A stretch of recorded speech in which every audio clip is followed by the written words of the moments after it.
listening to the House by the Video Store podcast.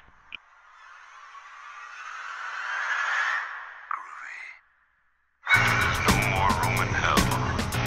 The dead will walk near. We have such sights to show you. I kick ass for the Lord. Praise God! Give away! Welcome to the House by Video Store podcast. I'm your host, William, and joining me today will be Derek. Hello.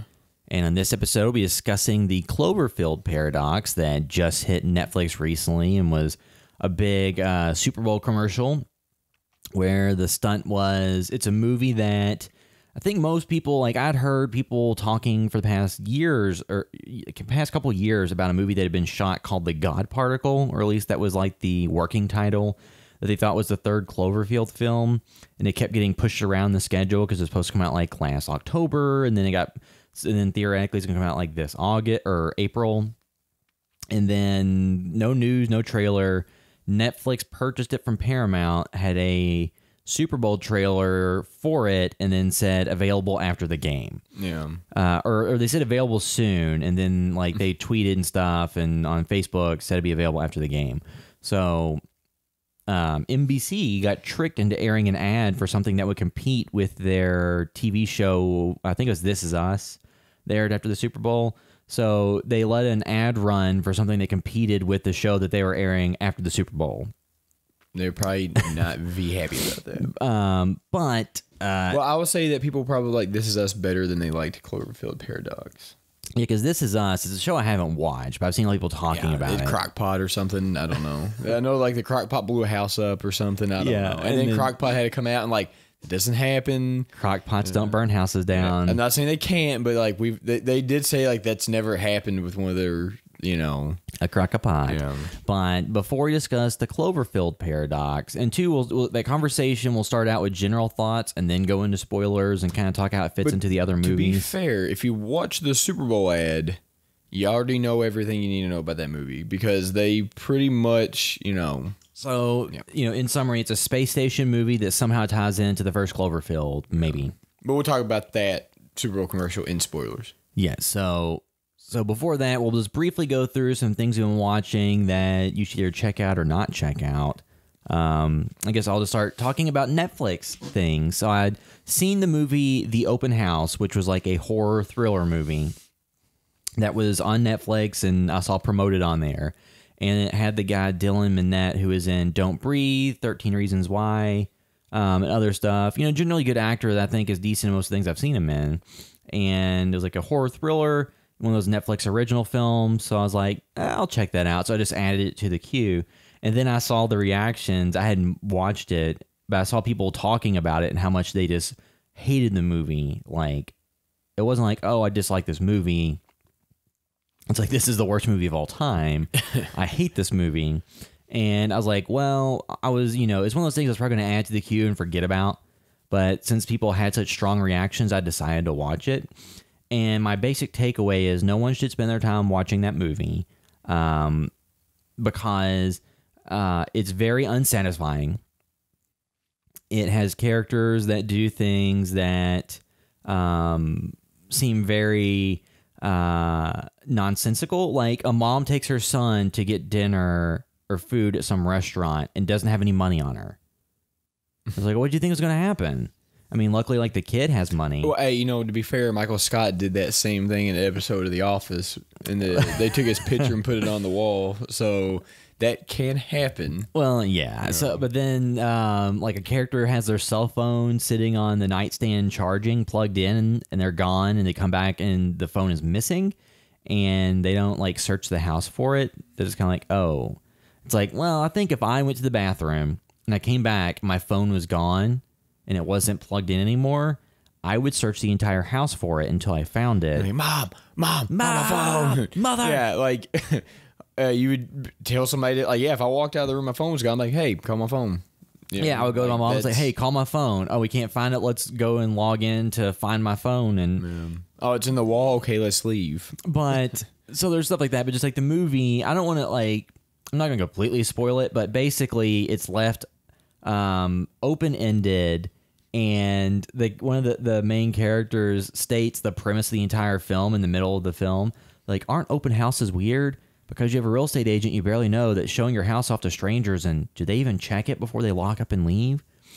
And that's the entire premise of the movie. And the ending just gives no closure. It doesn't tie in. There's no real plot. Like, all these things that are set up as kind of red herrings don't come to fruition, and the ending is just like this open ending thing that I don't see how anyone could get narrative closure or satisfaction out of it. Because it's not like The Strangers, even, where it's like, oh, these people just go and do this to people just because they were there. I think with The Strangers, because it sounds like they're comparable movies. Like, 'cause I remember watching I don't love the movie The Strangers, but at least like it made sense. Like you get what the point was. There's actually a narrative there.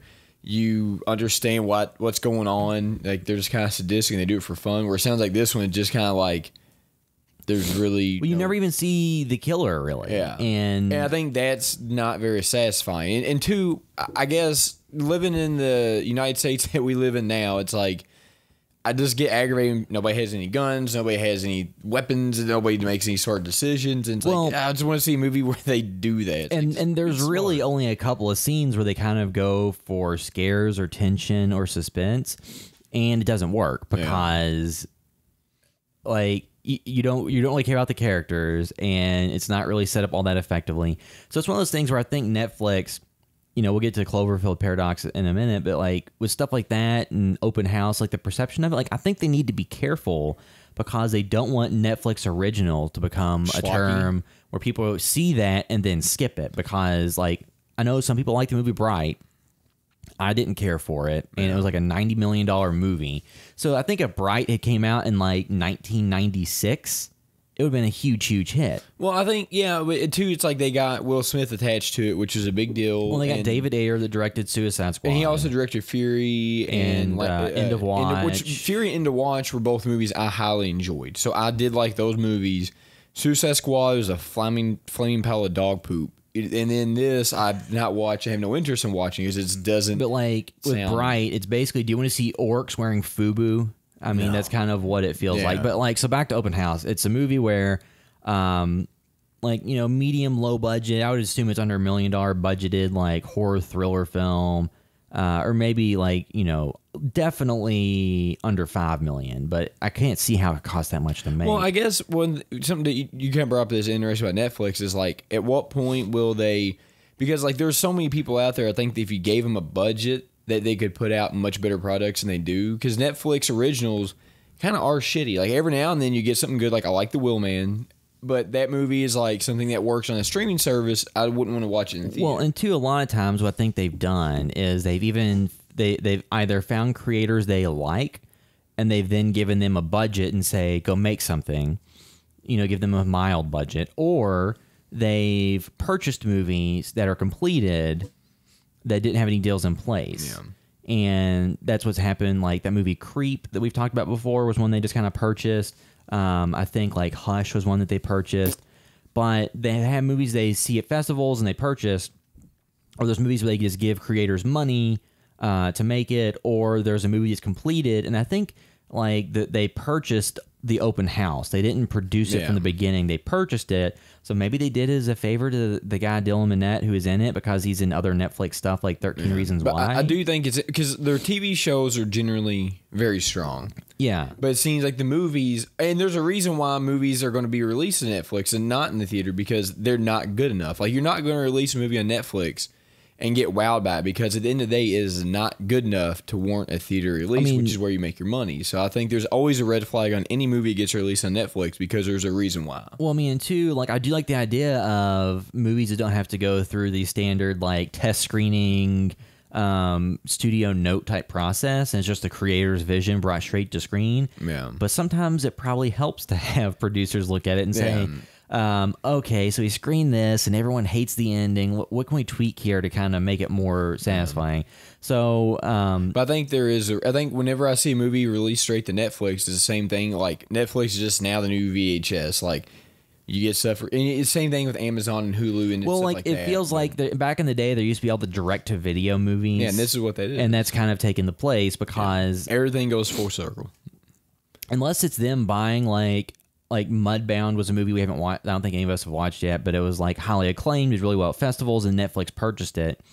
And I think they've realized that purchasing these movies at festivals for, $10 million that don't have a ton of buzz around them doesn't do as much for them as, like I think for Cloverfield Paradox, they supposedly like bought it for $50 million and made a big splash with the Super Bowl ad. Like that may have bought them more subscribers or mind share or more, of a marketing win than it was in terms of like, a movie. But yeah, so Open House is something that I don't necessarily recommend you go out and watch. Even if you want to, quote unquote, hate watch it, there's other stuff you can be more productive with your time. And I can't hate watch something because I just get really like the one movie I remember watching. I got actually mad at William. It was a podcast we covered. Was the remake of Cabin Fever. Cabin Fever. Like I was very mad at having watched that movie. Oh, that's on Netflix now. So if you haven't seen that, that's like it's like you just feel bad for the people in the movie because it's like we're talking about that. Even the people in the movie, like it's not their fault the movie sucks. Sometimes it's just I get shitty jobs at work. It happens. Well, because like I think in her book, Rose McGowan said that she was offered to do that Cabin Fever remake. I wonder if she would have been the star of it if that happened. No, because I think she would just been directing it, and she said that she because once again it was from like an interview or a book, and Eli Roth asked her like, oh, why'd you turn that down? Why didn't you do it? And she's like, because the movie's homophobic, sexist, and terrible. It is all those things. She did not lie. Well, I mean, the movie does have like lines of dialogue that I was surprised they left in. But you can go listen to the remake. Yeah, you can go listen to that episode. But I did, and then just very briefly, I watched a few episodes of that Netflix series Altered Carbon. Which, I was wondering if that was any good. Which I have enjoyed so far. So it's kind of Blade Runner-esque. I think it's like based on a book or a book series. And it's basically just in the future, there's the concept of people have something called a stack, which is essentially like a microchip or basically like a hard drive that downloads your consciousness. And it's plugged into like a cloned body, which is called a sleeve. So it's basically like, someone's operating this body. What's that Bruce Willis movie where they did this? Oh. You know what I'm talking about? Yeah. He was like a detective. Well, they had... similar concept. Yeah, well, in that movie, it was everyone was piloting avatars, kind of. Avatar. But in this movie, it's like everybody has like their consciousness that they can. So if they get shot in the body or shot in the head or whatever, if the body dies, as long as their stack or the kind of hard drive that stores their consciousness isn't destroyed, they can plug it into another body, and they can go on living. Yeah, it's surrogates. Oh, surrogates. Surrogates, yeah. So that is a basic concept. And then, too, the idea is, poor people can't afford multiple bodies. So once they're dead, they're kind of dead. Yeah. And people that are rich can have a bunch of bodies and live forever. And some people can even have, like, a system where it uploads their consciousness via satellite uplink, like off-site. So even if their entire body is destroyed and their stack that contains their consciousness destroyed, they still exist and they can be brought back. So it's kind of like an episode of the X-Files this season mixed with the Justin Timberlake Out of Time movie with robots. Well, I mean, it's an interesting concept. I mean, it does follow the kind of like Game of Thrones type layout of like some of the episodes are almost softcore porn, to some extent, and that, whether you enjoy that or not, to me, stuff like that, a lot of times it's like, okay, I get that you want to have a bunch of sex in here, but like maybe not make that the focus. Like it doesn't really add much to the story sometimes. I mean, sometimes it gets very. It just because like they kind of do that with the Punisher too, and it's like.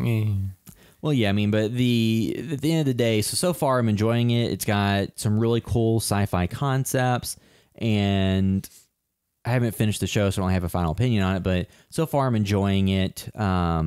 Looks great. And at the end, Bob Newhart wakes up from a nap. I made a joke about that the other day. But Bob Newhart. But it is surprising that the Netflix, the way they did this big release for the Cloverfield Paradox, that kind of took away from the PR for Altered Carbon, which is their big show that, it's probably better than that movie. That they said, may have cost like $100 million for this first season. Do you like Altered Carbon more than you like Paradox? Yes. I know you haven't finished it. I haven't finished, but so far, matters, but I mean, there's 10 episodes and it's a show, and the shows seem to be a bigger hit for Netflix than the movies. Yeah, the show. I think it's because you just like with Stranger Things, like especially in the second season, you can have a clunker of an episode and then make up for it. Like BoJack, BoJack is my favorite show, but the first couple episodes of BoJack for the first season were not good. Well, you think too, like if you look at the mind share, so Stranger Things, Game of Thrones, like a lot of these different shows drive way more conversation than individual movies. Yeah, well, because the shows also, you know, like X-Files this season. Like I do not follow anything on TV except for X-Files right now, and it's like, you can have a bad episode of X-Files, then the next episode can make up for it. You know, whereas in a movie, if you have a bad movie, you got to wait, you know, years to see the sequel. Or you might not ever get one, because I think TV's a easier area to screw up because you can fix it pretty quick. Yeah, you know? so basically out of those, so the Open House I don't recommend, Altered Carbon I do recommend. So Derek, did you watch anything? Outside of Paradox, I've been watching some of the Winter Olympics, obviously, because that's on and very big. I did watch the current episode of X-Files. You have not watched it. Yeah. General synopsis of it is like, and it's not a spoiler, it's just like what the episode's described as. Like it shows Skinner back in Vietnam with Haley Joel Osment as some character, and they get exposed to like a nerve gas that makes him go crazy, and then it's just like the fallout from that in current time. There's an episode, like the best episode of the season so far has been like I forgot exactly what it's called, but it's called like the Sweaty Forehead. Or the Lost Art of Forehead Sweat. Yeah, the Lost Art of Forehead Sweat. And they cover the Mandela effect. And it's just, that's a really fun episode. I've liked all of them so far with the exception of the first, just because it was just weird. It just felt like they didn't know their pacing right. And like, you know, each episode though has been more of Monster of the Week, which I've enjoyed way more than, you know, having an overarching like story of the aliens, which eventually this will tie back into that. I mean, because Gillian Anderson had said that she wasn't going to come back. And at first they said the show would end if she wasn't coming back, but then Chris Carter seems to have been saying they'll go on without her. But at this point, without Scully, you can't do the show. But you know, my thing is until there's a definitive, they start filming and she's not involved. You know, because I'm not going to until it's 100% like set in stone that she's not coming back. I don't know if I believe that or not yet. You know, but you know, I do like seeing them both on screen. It's fun seeing them again. I'm glad they're only doing like 10 episodes because I feel like that gives you less of you don't run out of material. You can have a couple good episodes. Well, 22 episodes I think is too much in this day and age for an hour-long series. Yeah. Well, especially one like the X-Files, if it was brand new, it'd be different, but they've covered so much material. Well, to me, like in the era of prestige television, if you have 22 episodes, I think you're going to just have some clunkers in there just because of the nature of it. Yeah. I Hell, think, even if you have 10 episodes like X-Files, you're going to have the first episode was a clunker. It was not good. Yeah, the first episode's kind of like hand waving away the stuff from the prior season, and it's trying to universe build and get this story set up, and it just didn't work. There were some really weird scenes with Mulder where he's like, it's like kind of a close up, then it pulls in and pulls back out. Yeah, and it does that a few times. I'm like, what's the point of that? Like, yeah, I don't really know what was going on with that. But then, like the second episode, kind of covered the consciousness, like, in a mainframe or a hard drive, which that was interesting. I enjoyed that. And then the third episode was kind of like, I might get them confused because, you know, I watched them all in close proximity, but there's kind of like a take on Slender Man to an extent on one episode. I'm forgetting what the order was. I'm forgetting the order too, but then there was that one, and there's been some fun ones. I think there was one there was one where there's two siblings that are connected through their minds that play hangman. And if they guess the person's name, it kills them. That was a really fun episode. Yeah, just in general, it's been good. I've enjoyed it. I'm not a huge X-Files fan, but it's something I've been following pretty regularly. I watch it through Hulu because I can't watch it through the week because of my work schedule. But then other than that, you know, like there's been a couple of trailers that dropped this week. You had the Deadpool trailer drop, you had the Solo trailer drop, and you had the Venom trailer drop. Yeah. All within the same week. The Solo trailer, that was a movie I was not excited for. And then I saw Donald Glover as Lando. And I was like, okay, I'm sold on this movie. Well, like the thing is, I think the thing that, so take the Deadpool out, I think the thing that the Solo and Venom trailer have in common is they don't show you much of what you really want. No, they don't. Because the Solo, even the full trailer, has like maybe two line deliveries from Han Solo, and then it's just a bunch of like showing you cool settings. Yeah. So the movie looks like visually it's going to be interesting. In terms of how the tone of it works and the flow, unknown. Like Lando looks cool. Yeah. I see a lot of people complaining about the guy playing Han Solo saying he's not tall enough and he doesn't sound right. Well, you're going to get a lot of flack on him. What's going to sell them on him is because I think Don Glover was the perfect choice for Lando. I haven't even watched the movie yet, just the way he looks. Like he looks like His just so far the character design gives the character some swagger. Yeah, which I think it's easier to do Lando because Billy D. Williams is like a pretty cool guy, just from everything I heard in real life as far as fan interactions and stuff. So it's like, and I think too though, like since he's only in 2 of the movies, and Han Solo was in all the main ones pretty much, exception of the new one. I just think that there's always going to be a little bit of like pressure on whoever. It's just weird they picked Solo to do. Yeah, I think it's taken place not that long before A New Hope, so stuff like that's always a kind of a thankless task. And then the Venom trailer, I mean, not much in there. It just shows Tom Hardy, doesn't show the suit, doesn't show the villain. But I kind of think though it's maybe a smart idea to. I don't know if you want to show Venom before the movie. Yeah, I think part of it may just be they're just showing that, just like, okay, here's the proof of concept. Yeah, and then as they get closer to it, like I'm still interested in, like that's because you look at the Halloween, you look at October this year, you have a Halloween movie. You have a Venom movie, and you have a possible Cloverfield movie. Yeah, the possible Cloverfield 4, maybe. Yeah, so there's a bunch of this setup for October is much better than last year's. Yeah, so the Venom trailer didn't really show much. Yeah. It's gonna be R-rated, Tom Hardy. So don't know how it's gonna go, but I think you can at least count on Tom Hardy being good. I mean, it's directed by the guy that did Zombieland, so. Yeah. And you got Jenny Slate's going to be in it. I like her a lot. What's her name? She's John Ralphio's sister. She's Mona Lisa. Yeah, Mona Lisa. So hopefully she'll be the character Mona Lisa. And then Solo comes out in May. Deadpool comes out in May. What did you think of the Deadpool trailer? Did you watch that? Yeah, I mean, I think it's gonna be cool to see that. I'm really Josh Brolin looks like he'll be good as Cable, and Terry Crews is in it, and I'm really excited for that because I think almost everybody loves Terry Crews and a lot of the stuff he does. So I kind of like that. I did not know he's going to be in it, so it's kind of cool to see him in the trailer and them kind of making fun of. I guess that scene's gonna make fun of the Justice League because they're like on the back of an airplane or something. Well, it could also be X Force or something. It's obviously it's gonna be X Force, but there's like I think Deadpool. A lot of people worry about dropping off. I think Josh Brolin's usually whatever he's in, he's usually good. Yeah, he brings it to all the roles. So I think that movie's gonna be fine. I just think this is the policy. We've talked about this in the podcast in the past. This May.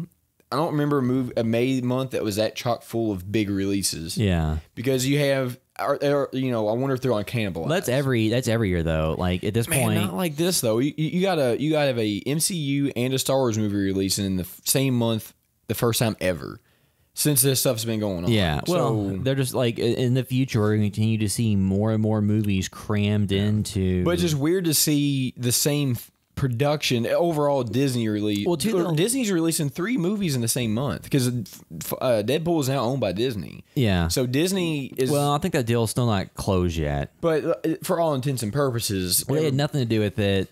So I think at this point it's still not done completely. But yeah, you're going to see at this point. I think starting in like March of each year, because this year it starts with February this year with Black Panther. Yeah, well, actually, it starts even earlier. But then like with Venom being released in October, it was kind of unheard of before for a studio to release, a bigger budgeted property that late in the year that wasn't an Oscar bait film. Yeah. Well, this year you start in Dark Phoenix because you had some stuff in November and December, like some of the Lord of the Rings movies and the Star Wars movies had been doing December because that's the time of year when there's a lot of people going to the movies with their family. So it's just, I think we're going to end up in the future where there's so many movies, and in past years, movies did cannibalize each other because a movie comes out, 2 weeks later, another movie comes out, takes all their audience.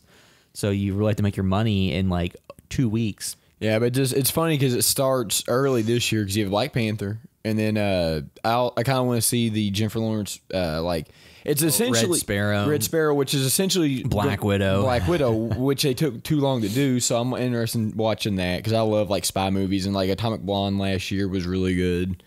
I don't think it'll be quite as good as that, but Jennifer Lawrence is a great actress, regardless of her feelings on the city of Louisville sometimes. But I like her, and because she said some stuff about Louisville. I was like, oh, but anyway, I guess we can get into. One brief thing for you. I did watch I, Tonya, the movie with Margot Robbie, and I really enjoyed that. So it's kind of it kind of reenacts like TV interviews or interviews that were given by the different people involved in that. So like Tanya Harding, her ex-husband, and this one guy that was kind of like that claimed he was her bodyguard. It's funny because most people, especially my age, I mean, you're a little bit older than me, so you might remember. Because I was like 4 when all this happened. Yeah, it happened in '94. So you might remember a little bit more, but I know where I know Tanya Harding from, right? Is the World's Dumbest. Yes, because she was in that. That's what I know her from. And so it's funny because I did not know that she was an ice skater until later on in life. Because I think our mom had told us about it. I was like, okay. Well, then you realize that she's I was not like really good ice skater. I was not an avid ice skating fan or whatever of the Olympics, but I did remember Tanya Harding getting her knee bashed and like why. Like on TV, or Nancy Kerrigan, sorry. Yeah. Nancy Kerrigan got her knee bashed in. Then I remember that Nancy Kerrigan's knee got bashed in and Tanya Harding and her husband were involved somehow. Yeah. Then that was like right before the OJ stuff. So it was just funny because in the 90s, like now, just imagine that happened nowadays. Like that would dominate news cycles because like sports and stuff is so much more in our face all the time. Well, I just don't think you would ever have that happen. The 24 hours per day news cycle had really gotten into gear around that time, and then social media just made it even worse. But I, Tonya was something I really enjoyed. I'm not sure how accurate it is to everything in terms of the statements people gave, but it did show some of the interviews where the interview is almost the exact same as the movie. So it had Margot Robbie, Sebastian Stan, and others, and everybody did all the performances were great, and it really did a good job at establishing like that time period. And kind of like white trash people from that era. Yeah, because it's funny because I've seen a documentary just about her. And it's just how different she was treated because she was poor. Yeah, she would, did ZZ Top some of her music for the performance, and everybody's like, "Oh my god," because it wasn't like classical music. Yeah. So that's a movie that I really enjoyed. Julie, really enjoyed it. So it's something if you have any interest, because you don't have to be an ice skating fan at all. No, because there's comedic moments. There's one guy in it who talks about his special forces that you'll enjoy greatly, and that guy reminds me of people I knew from high school. Like that guy and Elijah Wood's character from I Don't Feel at Home in This World Anymore. Yeah. Those two characters should be friends. Which that we've talked about that movie a bit. It's great. That's a movie I want to watch. I really want to watch 3 Billboards Outside Ebbing, Missouri. I'm waiting for that to hit streaming. There's a bunch of stuff that I'm interested to watch, but yeah, I, Tonya is definitely one of them too. Yeah, so that's a movie I recommend checking out. So now we'll move into our discussion of the Cloverfield Paradox, and we'll start off without spoilers and discuss as much as we can without spoiling it, and then go into the spoiler discussion. Well, my description of this movie is it's a very boring version of the Philadelphia Experiment. Like, because I love weird sci-fi. So stuff. to give a basic synopsis. There is an energy crisis on Earth, and the lack of energy is leading to possible war between different nations for the remaining resources. So they send a spaceship up, like an international spaceship or space station that has people from different countries on it, and they're trying to ignite something that's called the Shepard particle or the Shepard? It doesn't even matter. It's essentially like the Large Hadron Collider, the Large Hadron Collider. Hydroxyphy. Sounding really redneck here. But like a particle accelerator type thing. Kind of like a giant lightsaber. They're going to do this experiment to hopefully, create sustainable energy that they can use to provide energy for the Earth. And it's such a dangerous thing, they take it into space so that it doesn't cause any problems on Earth. They're not Tony Starks. So they, are doing this experiment in space to try to solve the energy crisis on Earth before Earth devolves into complete chaos. And of course, everything doesn't go according to plan, or else there's no movie. But like something that struck me was the idea of there's this crisis on Earth and they send a space station up. That's kind of like... It doesn't make any sense. No, it's kind of like the movie Sunshine, which was directed by Danny Boyle. Which is where the sun was starting to lose its potency and Earth was having issues because of that. So they're sending a space station up, or a spaceship up, to try to reignite the sun to help, keep Earth from freezing over. But question: if that was real, you know how many billions of hundreds of billions of dollars it would cost to build that space station? It's like the amount of money that they spent on that could probably been used for other things. But but the thing is though, like, so if there is no energy though, yeah, because like in the movie they talked about like there's been rolling like blackouts and brownouts, and there's like people are waiting in line to buy gas. So it's basically just like energy crisis. So they send a space station up to test this particle collider Does Earth type. not have wind or sun anymore? Yeah, so there's a bunch of issues with their premise. But they send the space station up to try to figure out a solution to the problem because it would be too dangerous to do it on Earth. And then in the movie, a character who I'm forgetting what his last name was.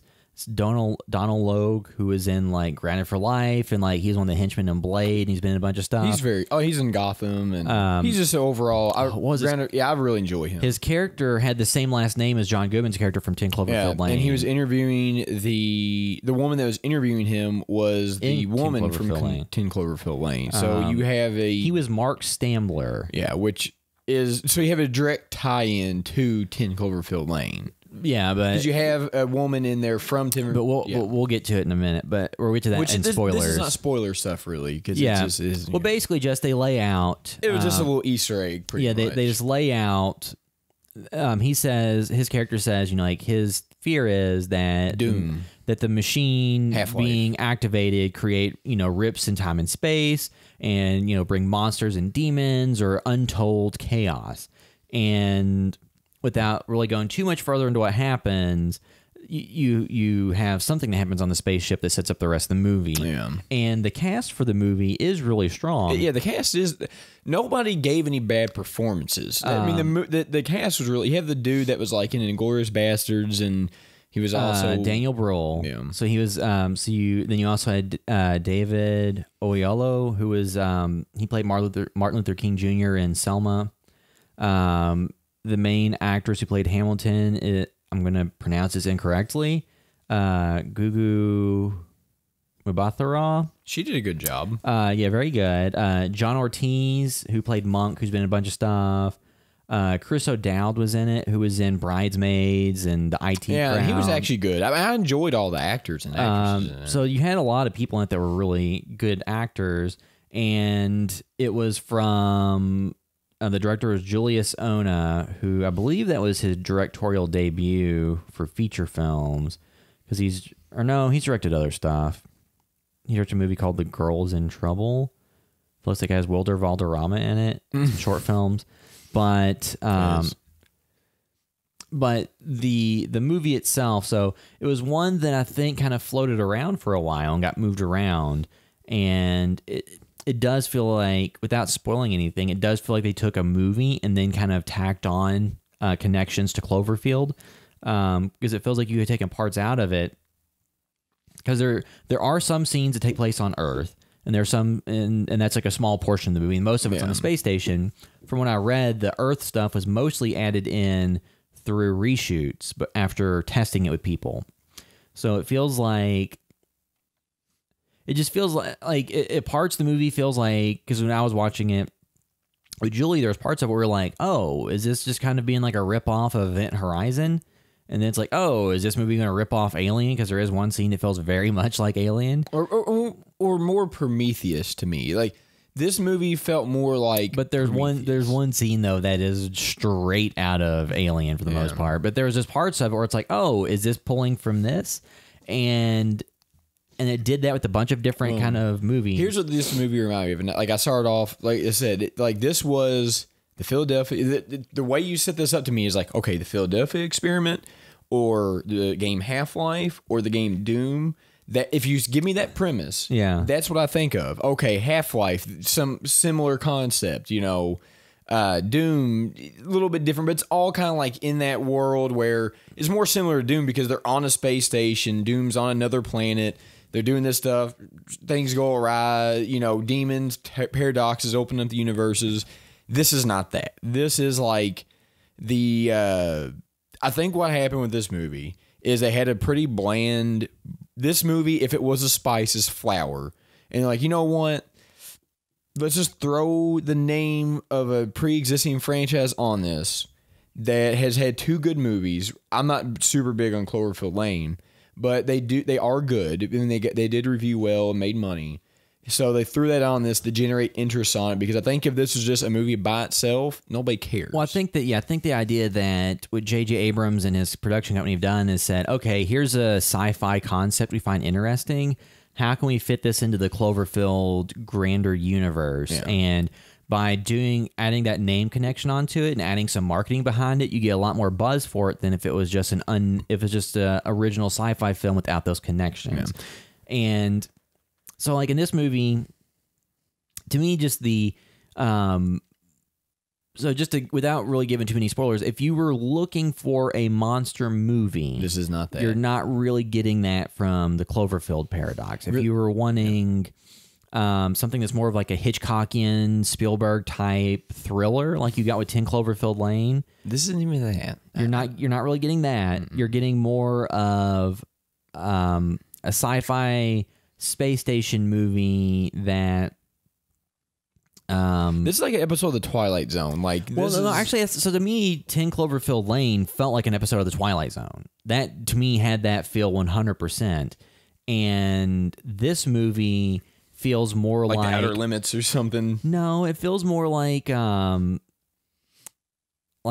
to disparage these shows, but like Farscape or Stargate or stuff like that. It feels like a TV movie version of that, like that. Because without we have to move into spoilers before too long, because there's some this stuff could almost be like a bad episode of the X-Files. You know, remember this episode of the X-Files where they got stuck on World War II, or it's during World War II era, and they're on a boat and they're back in time. I mean, you could have made it like an episode of Black Mirror. Yeah, I was saying like Black Mirror, or like if this was an anthology film of like VHS, like this segment, if it was just a condensed version, would make sense in that universe. But like this to me was just a really weak movie. So I mean, it's one of those things too, where I think that Netflix releasing it the way they did is the only way they could have the impact that it ended up having. Because I think if you released this to theaters, people would have been quite disappointed with it because they paid to see it.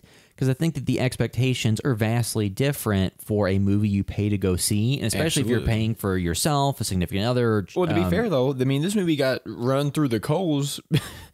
And it was through streaming, so if it had been released in a theatrical release, they would have just because the movie got released on Netflix after the Super Bowl, and I would assume that there was a surge of people that all watched it because there was no advanced release to critics, there were no reviews out there when it was released. Yeah.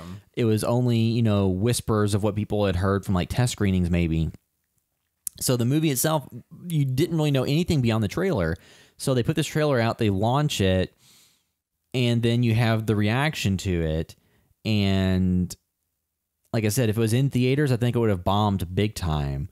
But the way they released it, people, I think mostly, even if they hated it, they're like, well, it was an hour and a half and, it didn't cost me anything else to watch it. On Rotten Tomatoes, it has a 16%. That's the... And what's the audience score? Is a 53%. So the audience score is not good, but it's also not terrible. Like the open house was something that had like... in the low teens on critic score and audience score. Yeah. So Cloverfield Paradox is more well received than that. I think just the name attached to it, the name Cloverfield attached to it is why it got the attention that it did. Well, I think it's why it got panned as much as it did. So it's a double-edged sword. Without that name attached, they don't get all the eyeballs on it that they got, but then they also don't get graded as harshly. And even the original Cloverfield is something that got a lot of negative reviews because of the found footage aspect. Yeah, which I will say, I remember watching it when it first came out in the theater, and like it did give me motion sickness. Like it did give me a headache because of the way that it was. So now watching it normally, it's fine. But if you watch on the gigantic screen, it can make you kind of sick. It did to me. Well, and two, the original Cloverfield, and one of the big takeaways being like a camera nerd when it came out, it's like... So it said they recovered at the very beginning of Cloverfield. It said they recovered the following from an SD card, but they have parts where it's like old footage being taped over by new footage. It's like SD cards literally do not work that way. Yeah, they can't work that way. But you take all that with a grain of salt, And that camera had so many amazing features. It had night vision. It had low light performance unrivaled by anything released at the time because they just mixed together a bunch of professional it was just, but you're also suspending disbelief because there's a monster, an alien monster or a earthbound monster. You don't know. But I'll say this. When you tell me the Cloverfield franchise, given that I watched the original one when it came out and enjoyed it a large amount, if I watch something Cloverfield, give me the monsters. I want the monsters. They have not done that since the first one. Well, and it's like... But I think I think that by doing that, so 10 Cloverfield Lane kind of subverted your expectations because you didn't really know what it was. Yeah, because it was a movie that was made. Then after the fact, I think they gave it the Cloverfield name to kind of increase. Well, I think they had an existing script, and then they kind of retroactively fitted. I don't think they had shot stuff. I think they just added stuff onto it. Maybe I don't remember. If you go back to the episode, I'm sure I haven't looked that up, but. That movie kind of subverted your expectations because you're just waiting to see, like, okay, what is this movie actually going on? And then Cloverfield Paradox doesn't really do that. So it doesn't really, like, leave you on the edge of your seat, and it doesn't really give any of the characters really time to dig in to what, because, like, you have, like, your lead character, Hamilton, that you do get some development for, but everybody else is kind of left without, like, what's their motivation? Yeah. Because, like, Schmidt, the Daniel Brill character... It's like, well, what is his motivation really? You don't really get too much of that. So I think that just overall, there were some parts of, and it did also feel very like J.J. Abrams' Star Trek on the ship. Some of the camera angles and things they chose felt kind of more like that series. But there's rumors that all this is set in like the same universes or something because we'll get into the spoilers. But yeah, so I guess we can kind of wrap up because a lot of this stuff we're kind of holding off on our spoiler points.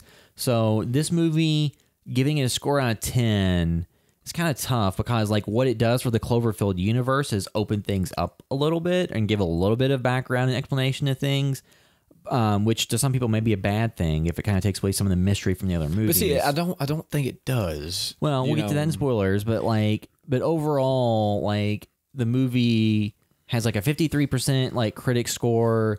If I was given a score out of 10, it's probably like a 4, because it does have some good points in it, and there are some good performances because it has good actors. It's just it feels kind of scattershot and it doesn't feel focused enough on what it is. And then there's some things that feel really out of place. Like there's one part that feels. So there's a part that feels like it's Evil Dead. There's a part that kind of feels like Event Horizon. There's a part that feels like Evil Dead 2. There's a part to me that is very reminiscent of Prometheus. It's the mirror scene with the eye. So there's very Prometheus to me. So there's scenes. It's like it feels like it kind of pulled from a lot of different places, but it never really picked a direction to go with continuously. Yeah, they didn't know what they wanted to do. So. There's a scene that feels almost exactly the same as Alien Resurrection. Yeah, and when we were watching it, we're like, oh, they didn't go all the way with that effect. So I give it a 4 out of 10. So Derek, what would you give it?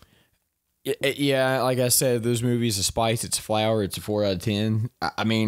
Because I watch it and like I wasn't mad that I watched it. I wasn't like upset, but I was like, the premise.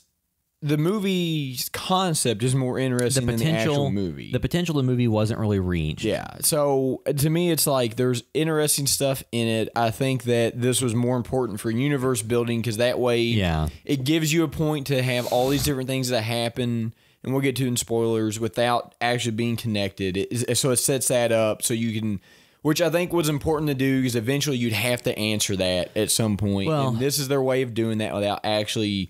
But here's the thing. Really, in my opinion, you could have done this entire movie in a 15-minute segment on the next Cloverfield movie. Yeah. And just kind of gave a premise for why things are the way they are, and that is it. And I think that really this is just something they could have done about 15 minutes just in a prologue of a movie or something. Yeah. And then you'd be fine. And then you wouldn't need this, Yeah. So before we move into spoilers, if you listen to the podcast via iTunes, do us a huge favor and leave a review that helps everyone else find the podcast and helps us move up the podcast charts.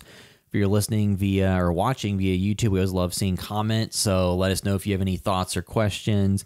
Find all the stuff we're doing at housebythestore.com. So you make sure to follow us on Instagram, YouTube, Facebook, Twitter. Find all the links to all those at the website. I just recommend following like our Instagram account because that's where we post a lot of images and stuff. But if you want to find us specifically on the internet, you can find me on Twitter at William Caps. You can find me on Twitter and Instagram at MetaWorld. Yeah, so now we'll be talking about spoilers for 10 Cloverfield Lane. Well, I guess for all Cloverfield films we'll do spoilers. And like I said, at this point, I guess if you're listening to this podcast, I would assume you've watched the first two, or at least the original. Without even really spoiling 10 Cloverfield Lane, so the Cloverfield Paradox. So basically, when the shepherd, what was it called? It was the Cloverfield. It was but like the ship was the Cloverfield, and then does it really matter what the God particle, whatever? Because the God particle was the working title, I think. When they fired off the Shepherd particle generator, and it worked, it transported them to a different dimension. So it sent them to a different kind of parallel dimension.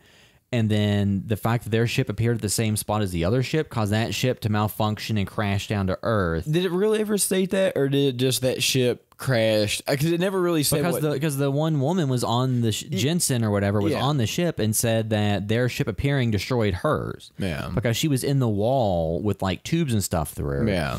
And two, so the movie is set at some point in the future because they have technology that is not current. Like they have like cell regeneration technology that lets people heal more quickly. Yeah. They have this kind of weird Bondo stuff that they like adhesive that they spray on things. Like the it's pretty. It'd be pretty cool if they had in real life. Yeah, the magnetic Bondo or magnetic. They have like a spray that they put on stuff and then like electrify it and then it hardens. So it's like an adhesive that's able to like secure lines that are carrying. When they took the panel apart, they only took 4 bolt screws out and then it just came off. So, and they didn't cut anything out of it. So I don't know why they had to Bondo it back because that didn't make any sense. Like, but all you did was take 4 screws out. So but to get not getting the parts of it that to me that fell into place. So you had like the scene where the character Monk is acting weird, and you said he looks in the mirror and it's kind of like Prometheus where like his eye does weird things. And then it very much is like the original Alien when he's like laying on a table and stuff burst out of him. And it's like what, worms? Because there's a tank for some reason there's a tank of worms on the ship. They never really explain why. And he is somehow, when the ship transplants itself into the other universe, all the worms end up in him. All the worms end up in his stomach. How he doesn't end up incredibly bloated, it doesn't make any sense. In his body are the worms, and then the character see him like crawling under his skin at certain points, and then he starts talking to himself. So the character Mundy, that is the Chris O'Dowd character, he is working on the ship, and after they cut the woman out of the wall, and the ship absorbs his arm, and it's like pulling him into it.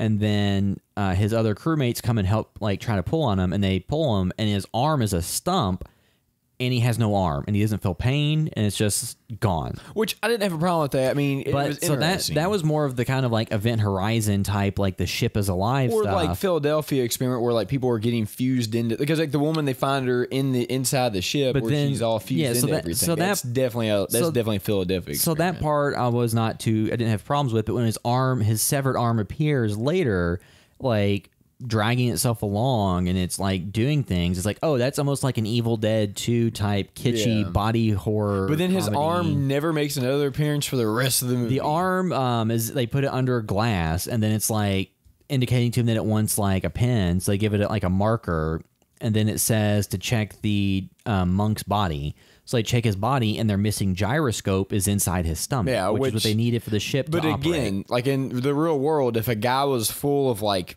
probably 50 pounds of worms and a huge gyroscope that's the size of a tennis ball, or no, sorry, soccer ball, you'd be so incredibly bloated. And he'd be dead immediately. Yeah, so maybe it was like it happened gradually, but then how did the arm know that's where it was? Yeah, like there's a bunch of weird stuff in the movie that I can get past because of the paradox crap. But yeah, so it's just like, I think that's kind of a cop out. It's like, oh, it's chaos, paradox. Yeah, which that. I mean, that's an explanation, Yeah. but it's not a satisfying But when you one. told me that when I looked at it and they had the guy from Grand from Life set it up, and he was also Nicolas Cage's Ghost Rider. But Oh yeah, when you set him up as that, and you start talking about demons, and I was like, okay, so what we might see here Is Doom I was or expecting at least Half-Life. Half-Life. I was like expecting something to be on this ship that was extraterrestrial. And at no point in time did anything in the ship. well, there was a point where you hear like this kind of demonic roar. You're like, oh, here goes the creatures. Is the Cloverfield monster outside the ship? Like, what's going on? yeah, that's kind of what I was expecting. and it's a woman that's inside the walls of the ship. Which is like the captain from the other ship, or no, the like scientist. one of the science officers. She was like took place of the Asian woman in her universe. yes. So and then like the ship did stuff like. But it was very selective. It was almost like Final Destination. There was random. It's like when Mundy is in trying to get the oxygen transferred over, so like a random bout of magnetism starts going off, and like he's in a room that has pure oxygen, so a spark would ignite a fire and an explosion. Why he didn't get out of that room immediately doesn't make any sense. Well, he was trying to, but then no, like, he just started looking at the wall, and it's like if I already witnessed the one girl get flash frozen to death in an accident, and that's happening, I'm out of that room immediately. because there's a scene where I'm forgetting all the characters' names. There's a scene Doesn't matter. where I'm trying to where Tam is in a room working on something, and it starts filling up with water. And then it fills up with so much water that it busts like part of Which the makes ship. no sense. Yeah, it doesn't make a lot of sense. And then immediately being exposed to space, the water freezes and freezes her immediately. Yeah. And then there's a scene where the captain and Monk and The main character. and what's her name? I'm forgetting the character. Like, it doesn't really matter. Anyway, they had- Hamilton. So they're going from one ship to another, and that reminded me of Event Horizon but and Sunshine. At the end of the point, it made no sense why they even did this. because he has to go into the ship and close the He has hatch. to essentially kill himself to do it, and then it doesn't make any sense because like they probably should have known that before. Well, when part of the ship gets damaged, they need to remove it, or else it's going to cause the entire ship to then fall apart. So they go, and a character has to sacrifice himself to detach it from the rest Well, of he the ship. doesn't really die. He just flies into space. Yeah, so he's out in this alternate universe, sitting in the ship until the oxygen runs out. Yeah. But so you have that type of stuff, and then on Earth you have Hamilton's husband, Mike, is on doctor. Earth, and after the ship disappears, then these kind of the similar monsters to the original Cloverfield appear on Earth and start destroying things, and then he finds this young girl at a hospital that doesn't really go anywhere. He No, finds her. it was just like at an apartment complex. He stopped on the or way a building. to the, A building is destroyed. and there's a girl just screaming and crying. So, he picks her stops up. and gets her, and then They text him and tell him the hospital is been. It's like it was so funny the way he got the text message. Like, hospital destroyed. Don't come in. Don't worry about it. And it's like, wait a minute, that's the opposite of. But anyway, So then he texts somebody else he knows named Peter and goes and uses their fallout because he's shelter. out of town, so he uses the shelter. So then you don't really, and then you only saw like the shadow that indicated like a shape that was similar to the monster from Cloverfield. Because like when he was at the destroyed building with the little girl, like there's like smoke and debris. And in the shadow of the smoke, you see what looks like the Cloverfield monster, but you don't see it directly. Yeah, which I didn't even pick up on that time. And then when he's like in the fallout shelter with like the little girl, he like texts somebody, and they're able to get a hold of her parents and say that they're very thankful. And he's in the shelter, and then towards the end of the movie, the only characters left, because you find out that the Jensen character, like in her world, they're already at war. Like Germany and Russia are already at war, and China and stuff. So she wants to make sure that they know that the Cloverfield still exists and that they have the Shepherd particle or whatever working, and that'll stop the war and save her version of Earth. But to do that, she's going to have to just kill everybody else. And leave which them. for some reason unknown, Monk was Monk the guy that had the worms in him. Yeah. He for some reason and this doesn't make any sense, made a 3D printed a gun with bullets that fired without a propellant. I don't understand how that works. Yeah, but you can 3D print all the elements of a gun, but you still need other mechanisms inside of it to work. Well, you could theoretically 3D print a gun that would fire a bullet, but the problem is the bullets would need propellant and a lot of other stuff in maybe it's like a high-tech rubber band gun. Yeah, but anyway, he makes a gun, and then I don't know how Jensen even knows where it's at because all this kind of happened before her. Or if she was there, I don't understand where she knew where the gun was at. Yeah, well, they locked it in away in a cabinet. Yeah. And because Monk went kind of crazy and decided he's gonna kill Schmidt, but maybe it's because he got melded with the monk who, because in the other reality, Schmidt was a traitor working for the Germans. Yeah. So maybe, the mind melded kind of between him and the other version. But we're grasping at straws they didn't even. Okay, so you see that there was a Cloverfield monsters back on, I guess you'll just say it like the original Earth from the Cloverfield Earth mission. 1. And the alternate Earth is at war, and the character Hamilton, her kids died in the real, in the Earth 1. Earth 1, her kids died because she used some device that pulls energy off the grid so that their family had energy, and it caused a house fire that killed her kids. And that's why she goes on the ship, because she doesn't have her kids, and she doesn't feel that connection. But Earth 2, her kids are still alive. So she was involved with the project, but stayed on Earth. Yeah, she was a coordinator. So then she was going to go back to Earth and tell herself she's going to go back to Earth 2. The Hamilton from Earth 1 was going to go to Earth 2 and say, hey, don't do that. It'll kill your kids. Or she was just going to live there. But then there'd be two of them. Yeah. I mean, so then would it be considered cheating if the husband wanted to have a three-way with his two wives? Yes, maybe. I don't know. But the thing is, anything we learned from Back to the Future is if you see yourself, then you just cease to exist. Or you would it causes a paradox. Maybe you would meld like Monk did and have stuff inside of you and blow up. Yeah. But so there's all this stuff so you end up with the only two people left. So the only three characters left are, Jensen, Schmidt, and Hamilton. Jensen shoots Schmidt and then twice, and then is going to leave and take the ship back to or closer to Earth. And then her entire premise is, would you kill 3 people to save the lives of 8 billion? And it's like her reasoning is sound. Her execution is not. Yeah, but her execution is bad. So then she gets butt sucked out of. Yeah, well, so what happens is, that's another thing that doesn't make a lot of sense because they're fighting, and Hamilton gets the gun, and she shoots this window that was also a monitor that was showing stuff on the screen of her family. She shoots the window a few times and it opens, and then Jensen gets sucked up to the window.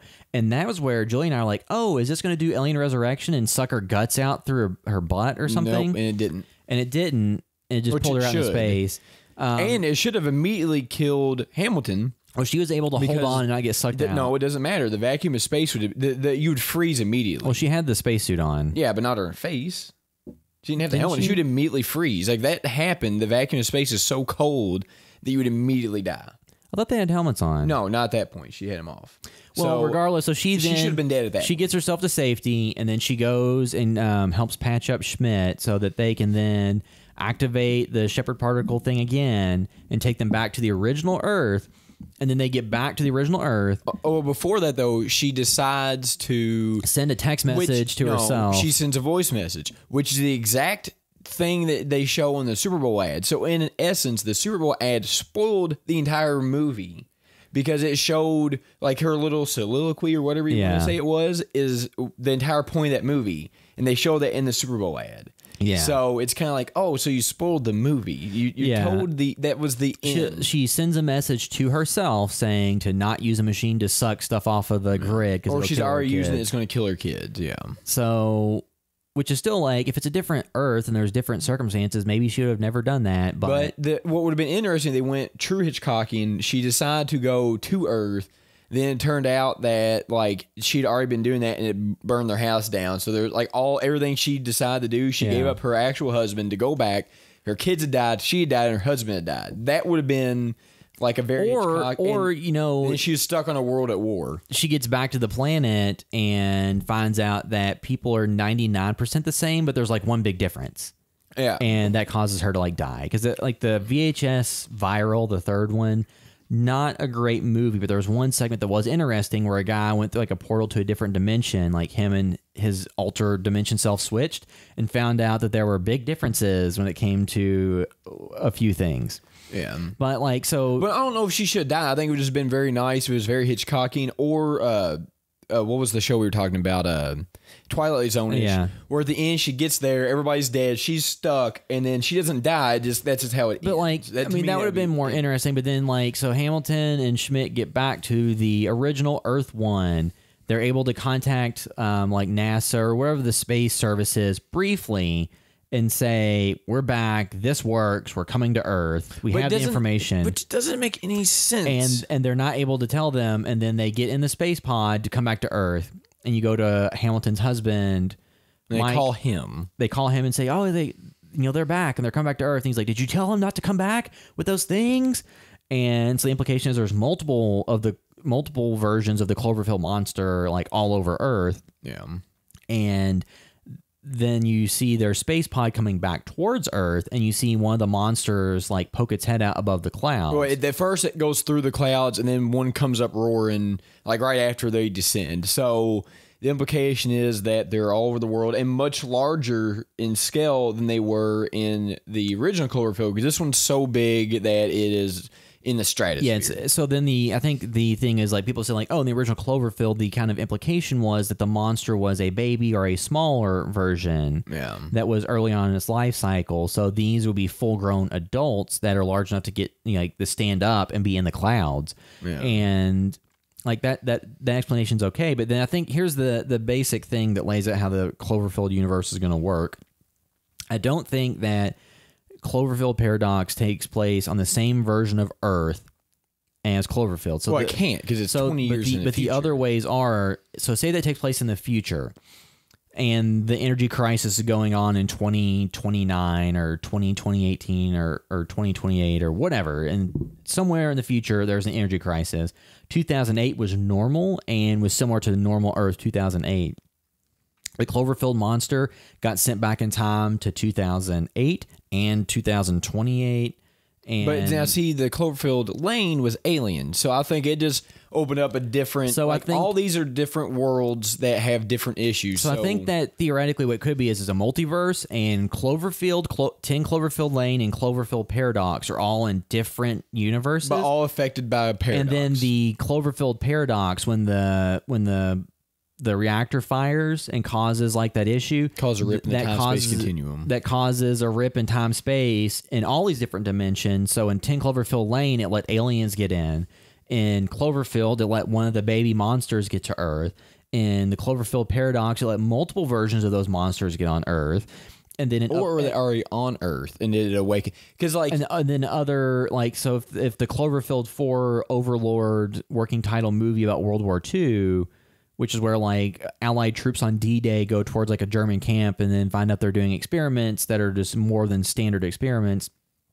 I'm assuming that is connected to something from is there something that got sent back in time to them from the paradox? You know, like did they somehow get a hold of the Shepherd particle or whatever? And so I think that just the basic idea is that experiment caused a ripple in every single version of Earth in the multiverse, and cause untold consequences that allows kind of they can throw the title Cloverfield on stuff and have the movie be completely unrelated.